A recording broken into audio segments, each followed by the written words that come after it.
Assalamualaikum warahmatullahi wabarakatuh. Alhamdulillahilladzi nahmaduhu wa nasta'inuhu wa nastaghfiruh wa na'udzu billahi min syururi anfusina wa min sayyiati a'malina. May yahdihillahu fala mudhillalah wa may yudlilhu fala hadiyalah. Asyhadu an la ilaha illallah wa asyhadu anna Muhammadan 'abduhu wa rasuluh sallallahu alaihi wasallam wa ala alihi wa ashabihi amma ba'du. Yang kami hormati selaku dosen tafsir amali yaitu Bapak Rakil Saifullah, izinkan kami menyampaikan tafsir amali surat Al-Baqarah ayat 262 dan 263. Namun sebelum kami sampaikan, kami mengajak untuk membaca ayatnya terlebih dahulu.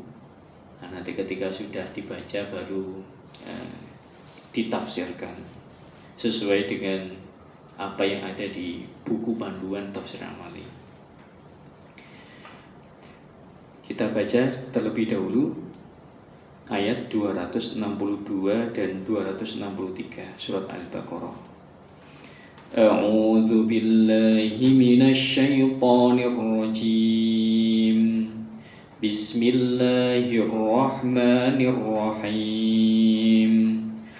Alladzina yunfiquna amwalahum fi sabilillahi thumma la yutbi'una ma anfaqu mannan wala adha lahum ajruhum 'inda rabbihim wala khaufun 'alaihim wala hum yahzanun. Qaulun ma'rufun wa maghfiratun khairum min shadaqatin yatba'uha adha wallahu ghaniyyun halim. Shadaqallahul azim. Yang artinya surat Al-Baqarah ayat 262, adapun orang-orang yang menginfakkan hartanya, membelanjakan hartanya di dalam sabilillah, kemudian dia tidak mengikut sertakan apa yang dia infakkan itu dengan mengungkit dan menyakiti hati, maka bagi mereka pahala di sisi Tuhan mereka, mendapatkan pahala dari Allah, dan mereka tidak ada rasa takut, tidak ada rasa khawatir, dan tidak ada rasa susah. Tafsir amalinya yaitu yang pertama, kita tidak mengiringi nafkah fisabilillah dengan umpatan dan gunjingan. Jadi dalam kita beramal, yaitu khususnya ini adalah menginfakkan atau membelanjakan harta di dalam sabilillah, itu jangan sampai disertai dengan mengungkit-ungkit dan menyakiti hati. Mengungkit-ungkit itu ya mencerita-ceritakan apa yang dia kerjakan kepada orang lain. Itu loh saya yang infak, hasilnya jadi masjid, itu dulu yang infak itu saya, yang sedekah itu saya. Ya, itu loh, ada kayak gitu itu dulu, itu hasil saya itu. Jadi diceritakan kepada yang lain itu jangan seperti itu. Dan menyakiti hati itu menyakiti kepada sang pemberi, yang memberi, yang diberi, mohon maaf, yang diberi dengan mungkin ucapan umpama saya tidak sedekah ke kamu, tidak infak ke kamu, tidak saya keluarkan harta saya untukmu, ya kamu jadi apa kamu? Itu kan menyakiti hati. Maka hal-hal seperti ini dalam menginfakkan disabilillah ataupun yang lain, itu jangan sampai ada umpatan, ada gunjingan. Kalau dalam bahasa itu kan infak itu kan mengeluarkan, membelanjakan sebagian hartanya untuk tujuan kebaikan, untuk tujuan amal soleh, dan macamnya banyak. Bisa sedekah, bisa sedekah itu, terus bisa zakat, bisa donasi dan lain sebagainya. Yang kedua, kita menafkahkan harta di jalan Allah hanya berharap pahala di sisi Tuhan saja. Dalam kita menginfakkan harta kita betul-betul diniati karena Allah. Yarjuna rahmatahu wa yakhafuna adzabah. Mengharapkan surganya Allah dan terhindar akan siksanya Allah. Nah ini dari dulu tuh memang masalah niat itu mengharapkan Allah itu ya betul-betul dari zaman Nabi itu sangat dikhawatirkan. Artinya ketika orang itu tidak bisa semata-mata untuk Allah, itu Nabi sangat khawatir. Di dalam hadis Nabi bersabda, "Inna akhwafa ma atakhawafu ala ummati al-isyraku billah, ama inni lastu aqulu ya'buduna samsan wala qamaran wala wathanan walakin a'malan li ghairillah wa syahwatan khafiyah." Kata Nabi, sesungguhnya sesuatu yang aku khawatirkan atas umatku yaitu adalah syirik kepada Allah. Ingatlah, aku tidak mengatakan syirik yang menyembah matahari, rembulan dan berhala. Kalau ada orang itu ketika dia menyembah matahari, rembulan dan berhala, maka dipastikan dia bukan orang iman. Nah ini masih kategorinya orang iman tapi terkena syirik. Nabi mengatakan walakin a'malal li ghairillah wa syahwatan khafiyah. Dalam beramal itu dia ada memiliki keinginan yang samar. Dalam beramal itu niatnya bukan karena Allah tapi niat yang lain. Contohnya pengen dipuji atau pengen dianggap wah dan lain sebagainya. Nah itu betul-betul sangat ditakutkan oleh Nabi. Di hadis lain juga Nabi bersabda, "Inna akhwafa ma akhafu 'alaikum asyirkul asghar."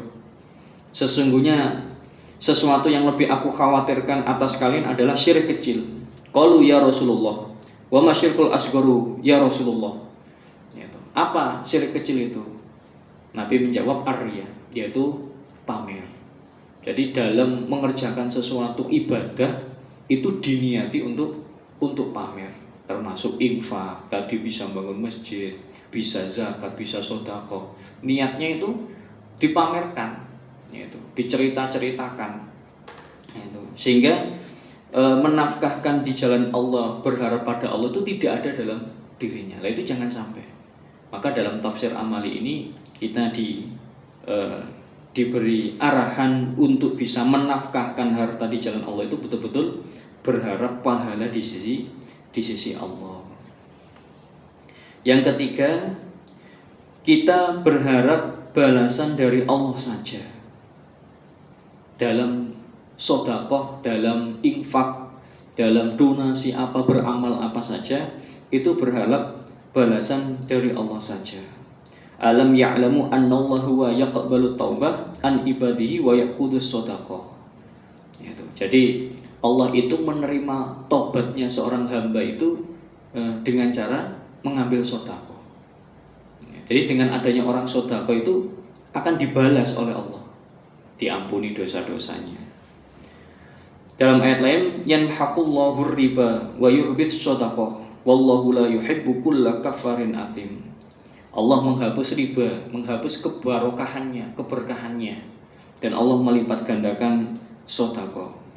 Dengan catatan tadi, dengan adanya niat lillahi ta'ala, maka betul-betul Allah akan membalas itu. Maka memang harus dilatih. Kalau tidak dilatih akhirnya ya tadi, sombong, akhirnya seenaknya sendiri, menganggap orang lain itu apa, kalau enggak saya yang sedekah, enggak saya infak, saya yang mengeluarkan, mereka jadi apa mereka. Nah ini tidak diharapkan seperti itu. Maka dengan adanya kita mau infak, mau sedekah, mau apa tadi dan lain sebagainya, kalau betul-betul diniati karena Allah, maka balasan dari Allah itu akan ada. Termasuk akan didoakan oleh malaikat.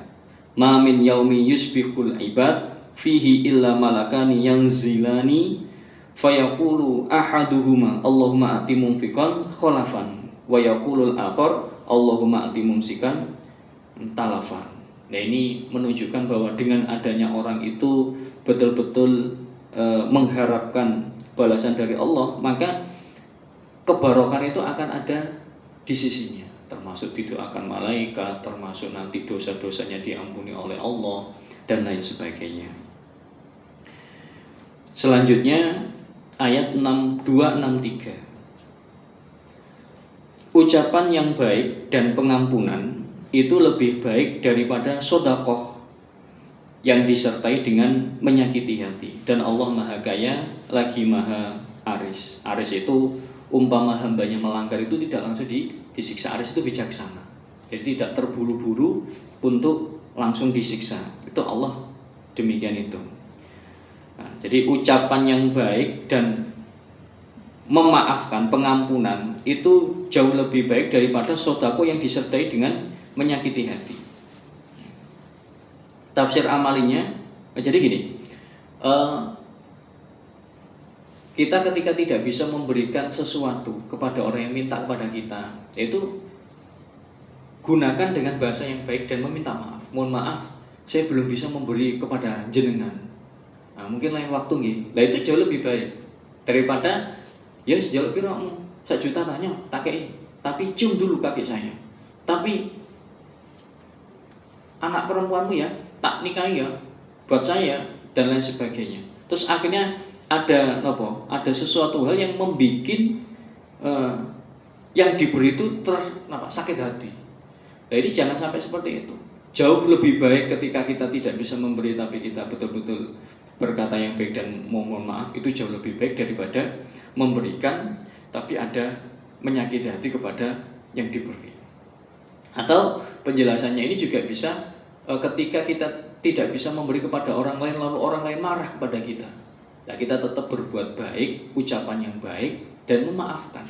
Nah, itu jauh lebih baik daripada yang memberi tapi tadi menyakiti hati. Ada ucapan-ucapan yang tidak enak. Nah, tafsir amalinya yaitu kita bersedekah juga dengan ucapan yang baik, memaafkan orang dengan ampunan, berkata yang baik. Nah, ini kita harusnya begitu itu. Sehingga ucapan yang baik dan sikap yang pemaaf tadi itu lebih diutamakan daripada harus bersedekah tapi menyakiti kepada orang lain. Ini menunjukkan bahwa niat dan cara memberi itu sangat penting dalam Islam. Itu. Jadi kalau niatnya betul-betul niat karena Allah itu ya itu memang harusnya seperti itu. Kalau dalam hadis itu kita sudah niat saja, itu sudah diberikan pahala oleh Allah. Kalau Nabi mengatakan bersabda innamat dunya li arba'atin nafarin. Manusia itu dunia maksudnya manusia itu terbagi menjadi 4. Yaitu abadin razaqahullahu malan wa ilman wa huwa yattaqi fihi rabbahu wa yasilu fihi rahimahu wa ya'lamu lillahi fihi haqqan fahadha bi afdalil manazil. Jadi yang pertama adalah seorang hamba yang diberi rezeki berupa harta dan ilmu dan dia bisa menggunakan itu. Ilmunya digunakan dengan semestinya, hartanya digunakan dengan semestinya untuk sabilillah. Maka kata terus hartanya digunakan untuk silaturahim, sambung famili. Maka Nabi mengatakan itu adalah kedudukan yang lebih utama. Utamanya kedudukannya orang itu sudah kaya, pinter lagi, faham lagi.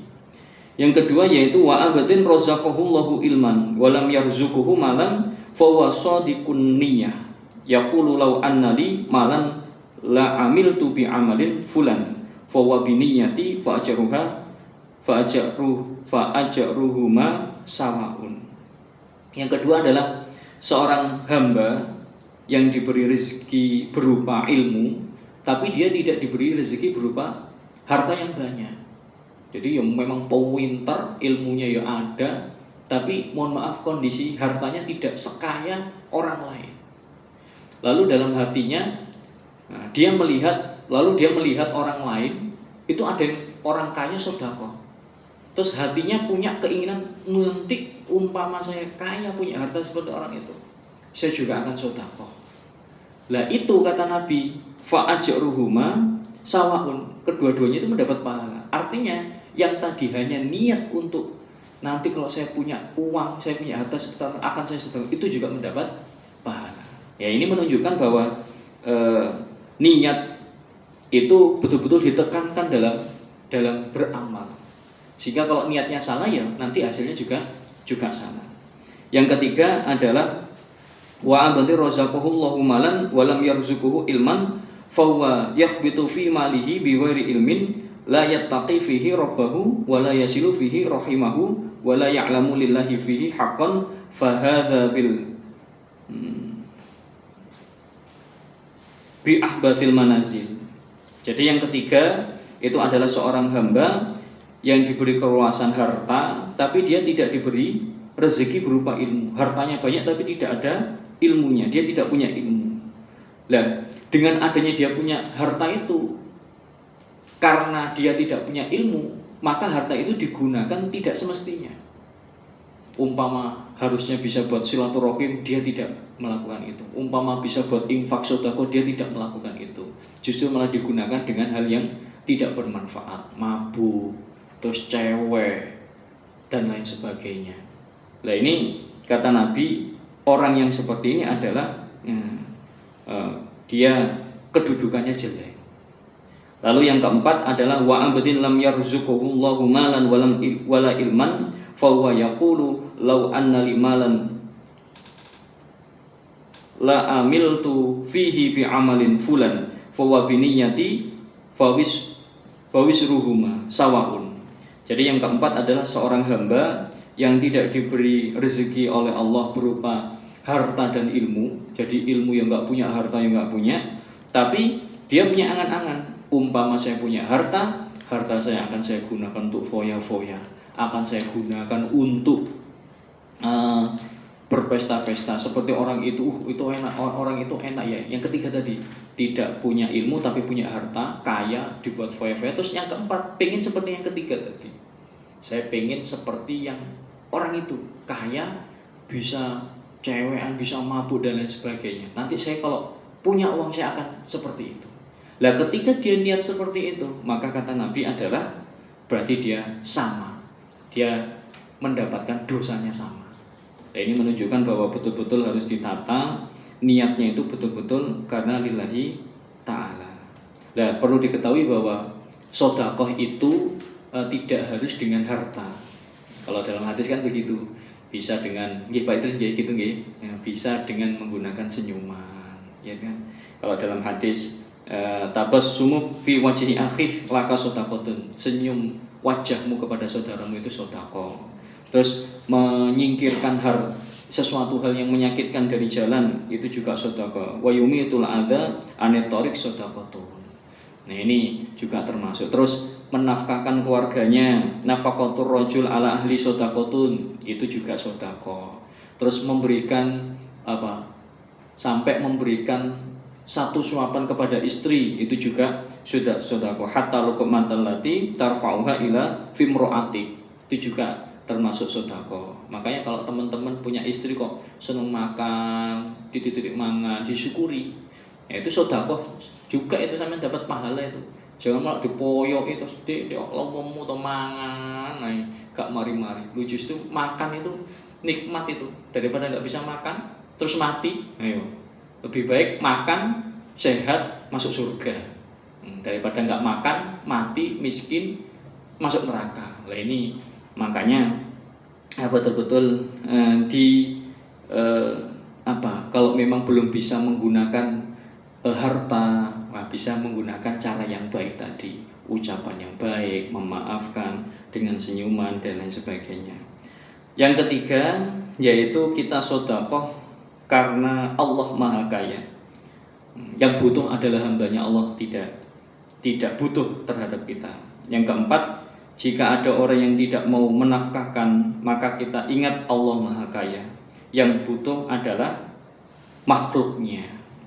Sehingga kita itu bisa introspeksi diri, sejauh mana kita sudah sedekah, sejauh apa kita infak. Kalau memang belum bisa mengeluarkan hartanya tadi, ya bisa dengan senyuman, dengan kata-kata yang baik, sehingga orang itu ya senang. Nah, ini maka bisa menjadi pelajaran untuk kita bahwa infak itu harus dengan karena Allah. Yang kedua, dalam berinfak tidak boleh diungkit-ungkit dan menyakiti hatinya orang lain. Nah, insya Allah yang bisa kami sampaikan demikian, karena ini sudah mau jam 2 loh. Itu Pak Idris sudah nunggu dari tadi ini. Makanya kita gantian. Mohon maaf banyak kurang dan salahnya. Saya mohon maaf yang sebesar-besarnya. Assalamualaikum warahmatullahi wabarakatuh.